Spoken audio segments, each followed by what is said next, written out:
So I have this poem about 3 women in my life.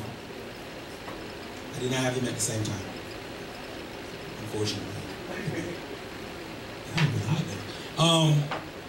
But I wrote this poem, and I kind of like the mechanics I did in it, because I'm talking about 3 different women, but I don't like really identify which woman I'm talking about.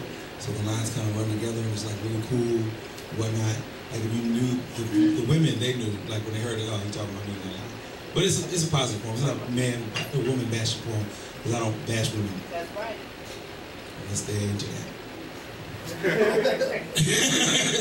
But that's something else. That's totally something different. But anyway, well, y'all know how like these days we'll text somebody before we'll pick up a phone and talk to them or actually have an actual conversation.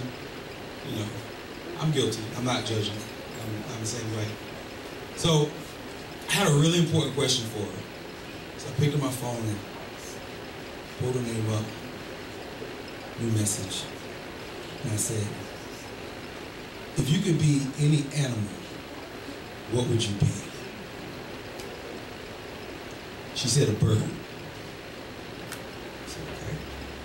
I guess she figured it must be impossible to hurt while airborne, so this is how I saw them. 3 women.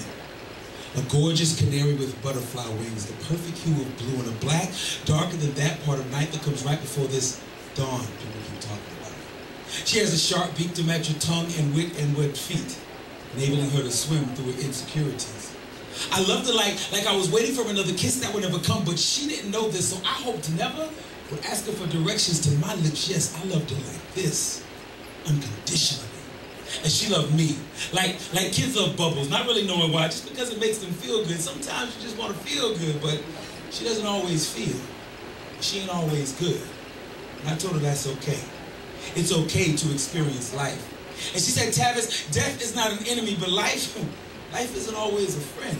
She said this standing at the foot of our bed, dressed only in my dreams, but it wasn't enough to keep her warm. Freezing her, she said she felt like she was falling. I said, don't worry, beloved, I got you. And I held her like belief. She wanted to cry, but that kind of vulnerability is reserved for prayer and certain courtroom pleas. So I opened my hands and showed her the deeds, the heaven and hell, and my name was on neither, promising she'd never be guilty to me. So weep, beloved, weep. There are no black robes here. If 11 of your peers are sitting in a box against you, mine will be the empty seat because I'm sitting right beside you. A co-defendant, but no codependency. I know you're strong enough to walk this way alone, but you don't have to. Wear your shortcomings and inconsistencies proudly around me. Though I've never seen you naked, astound me like the last time you pressed your flesh against mine, allowing me to become one with the only skin God gave you to be beautiful, and forgiving you for every time you tried to cut your way out of it, playing tic-tac-toe with the bottoms of your feet. He understands. Blood doesn't make him queasy. He allowed others to do it to him for you and me. And see, this is why I am a Jesus freak, but you got me speaking in the tongues of at least 10 different religions, like I don't know what to believe.